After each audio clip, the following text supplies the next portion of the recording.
उत्तर प्रदेश में जो योगी कर रहे हैं वो सही कर रहे हैं कि गलत कर रहे हैं?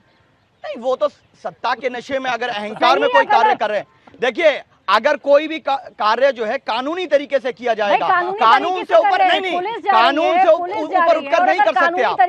आपको नहीं, डिटेंशन सेंटर आपको अभी याद आया, अभी आपको डिटेंशन सेंटर याद आया, आपको अब से पहले याद नहीं आया? शादाब जी, फिर सवाल वही है, योगी जो कर रहे हैं वो सही है या गलत है?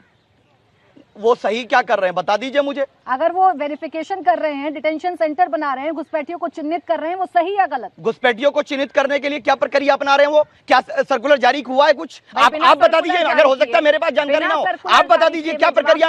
आप गरीबों को परेशान कर रहे हैं। आप लेती हूँ ना शादाब जी, मेरे सवाल का जवाब तो नहीं आया। इनका शक ये है, ये आपके साथ खड़े हो जाएंगे, लेकिन इनका शक ये है कि बिना किसी प्रक्रिया के, बिना किसी नियम के आप ऐसे ही बस रात में उठे और कहा हम वेरिफिकेशन करेंगे और डिटेंशन सेंटर खोल देंगे। देखिए, मैं एक तो सबसे पहले इंडिया टीवी के जितने भी मेन सर्वे सर्वा हैं, जो मेन हैं, जो ऑपरेशंस देखते हैं, उनसे हाथ जोड़कर निवेदन करता हूं कि इस मेरे भाई को पिछले 10 दिन से लगातार डिबेट में जब भी इंडिया टीवी पे आता है, आते ही सीमा का मुद्दा उठाता है। इनको सीमा के परिवार से या उनके वकील का जो भी कॉन्टैक्ट डिटेल्स हो इनको दे दो और इनको एक बार बता दो कि उनका विषय कोर्ट में है।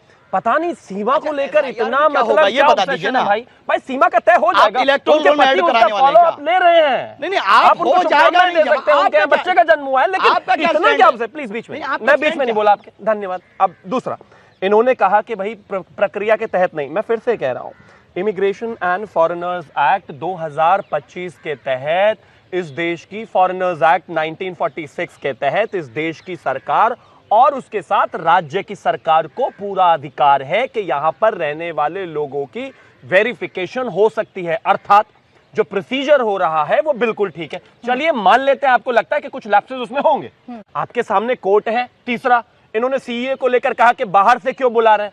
एक तो मैं एक चीज कहना चाहता हूं कि कम से कम इस देश के लोगों को पढ़ना चाहिए, और आपको तो खासतौर पर जब आप प्रवक्ता हो। जवाहरलाल नेहरू जी की 15 अगस्त 1947 की वो रात जब उन्होंने पहली स्पीच दी थी ना, उस स्पीच में ही उन्होंने भरोसा दिया था कि किन्हीं कारणों की वजह से अगर हमारे लोग पाकिस्तान में हिंदू जो रह गए हैं, अगर कोई भी दिक्कत उनको होती है तो एक सॉवरेन नेशन होने के नाते हमारी ये जिम्मेदारी बनती है कि हम उनका ध्यान रखें। अरे विदेश में कोई 5 लोग, चाहे वो हिंदू हो, चाहे वो जैन हो, चाहे वो बौद्ध हो, चाहे वो पारसी हो, इस तरह के लोगों को अगर माइनॉरिटीज को परेशान किया जा रहा है तो उनको हिंदुस्तान नहीं लाओगे तो कहां लाओगे? मुझे एक बयान सुनवाना है, वो मैं सुनवाऊंगी, लेकिन बस एक क्लैरिफिकेशन था जो विपक्ष आपसे चाह रहा था, वो यही पूछ रहे थे कोई सर्कुलर वगैरह जारी हुआ है? मैंने बता दिया आपको, मैंने बता दिया आपको कि इसको लेकर गाइडलाइंस क्लियर है। नागरिकता के विषय में, नागरिकता के विषय में केंद्र और राज्य के क्या अधिकार है, इस बात को पहले से ही मेरी देश की संसद लेआउट कर चुकी है। अब इनको चाहिए सर्कुलर के शादाब के घर जाए इलेक्शन कमीशन, लो जी, सरकार जाए, लो जी सर्कुलर। अरे इंटरनेट खोलो, पढ़ लो। प्रियंका गांधी की एक बाइट सुनवा देती हूँ। एसआईआर का मुद्दा चल रहा है, वोटर वेरिफिकेशन की बात चल रही है, और इस बीच सोनिया गांधी की मुश्किलें इसलिए बढ़ गई क्योंकि आज राउज एवेन्यू कोर्ट ने उन्हें और दिल्ली पुलिस को नोटिस जारी किया है। मामला है नागरिकता मिलने से पहले वोटर लिस्ट में शामिल हो जाना। अब यही सवाल जब प्रियंका गांधी से पूछा गया तो उन्होंने कहा बेवजह की बात की जाती है। उन्होंने ये भी कहा कि अब 80 साल मेरी माँ की उम्र हो गई है, कब तक उनके पीछे पड़ेंगे, अब तो उनको छोड़ दें। सुनिए उन्होंने क्या कहा। सेशन कोर्ट ने नोटिस इश्यू किया है सोनिया जी को। अच्छा, कब? आज सुबह? क्यों, किस बात पे? नागरिक बनने से पहले वोटर बनने का वोटर लिस्ट वोट डाला है देश के अंदर। प्रमाण है उनके पास? बिल्कुल झूठ है, बिल्कुल झूठ है। उन्होंने वोट तब डाला जब वो सिटीजन बनी। प्रमाण दिखाएं।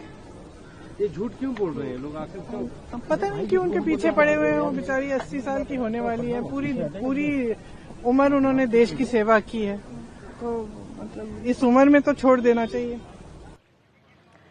प्रियंका गांधी जो कह रही हैं, आप बताइए ना शिवम जी, क्यों पीछे पड़े हुए हैं सोनिया गांधी के? 80 साल उनकी उम्र होने जा रही है, देश की सेवा उन्होंने की है, कोई प्रमाण है जो ये बता पाए कि उन्होंने नागरिकता लेने से पहले ही वोट डाल दी है? क्यों पीछे पड़े? देखिए प्राची जी, सबसे पहले तो मैं एक चीज कहना चाहता हूँ, सम्मान करते हुए इस बात का और उम्र का, कि उम्र इस बात का पैमाना नहीं है कि 80 साल हो गए और कुछ गलत हुआ हो तो उसको भूल जाओ।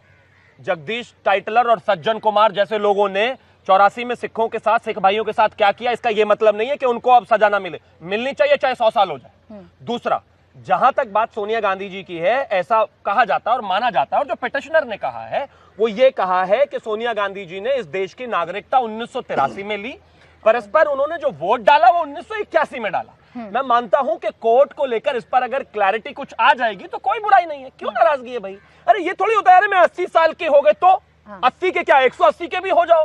अगर इस देश में कानून का पालन किसी व्यक्ति ने 50 साल पहले नहीं किया तो भूल जाऊं क्या मैं, या देश भूल जाए? बिल्कुल नहीं भूलना चाहिए। और नाराज भी नहीं होना चाहिए। सोनिया गांधी जी कोई कोर्ट और सुप्रीम कोर्ट से बड़ी नहीं है भाई। अगर उनको कुछ फेस करना है तो फेस करना है। क्या फर्स्ट फैमिली की तरह माहौल बनाए रखते हैं? और ये मसला यही है कि 1980 में मतदाता सूची में सोनिया गांधी का नाम शामिल हो गया, 1983 में उनको नागरिकता मिली, वो भारत की नागरिक बन गई। ये मसला कोर्ट में है, नोटिस आया है, तो क्या इस बिना पर छोड़ देना चाहिए कि 80 साल की हैं, आपने देश की बहुत सेवा की है, तो हम आपसे सवाल नहीं पूछेंगे, चाहे कितना भी कानून के खिलाफ काम क्यों ना हुआ? नहीं, ये जो ज्ञान आजकल भाजपा के पास आया व्हाट्सएप यूनिवर्सिटी के द्वारा कि 1980 में उनका नाम आया, 1981 में उन्होंने वोट किया, 83 में नागरिक बने, ये बात माननीय स्वर्गवासी अटल बिहारी वाजपेयी जी को नहीं पता था, एल.के. अडवाणी जी को नहीं पता था। उन्हीं के साथ बैठे थे ना पार्लियामेंट में। श्रीमती सुषमा स्वराज जी उनके बहुत अच्छे दोस्त, उनको ये पता नहीं था। अरुण जेटली जी को पता नहीं था। ये नया नया ज्ञान प्रकट हुआ है। ये जो डॉक्यूमेंट्स है, जिस दस्तावेज के बेसिस पे उस वक्त के माननीय प्रधानमंत्री ने नहीं देखे, गृह मंत्रालय ने नहीं देखा, आज देखा है व्हाट्सएप यूनिवर्सिटी के द्वारा, और इनका कार्यकर्ता जाता है किसी को परेशान करने के लिए। ठीक है, आप कर रहे हो परेशान, कोई नहीं। जब नाश मनुष्य पर छाते हैं, पहले विवेक मर जाता है। इनका विवेक मर चुका है, करने दीजिए।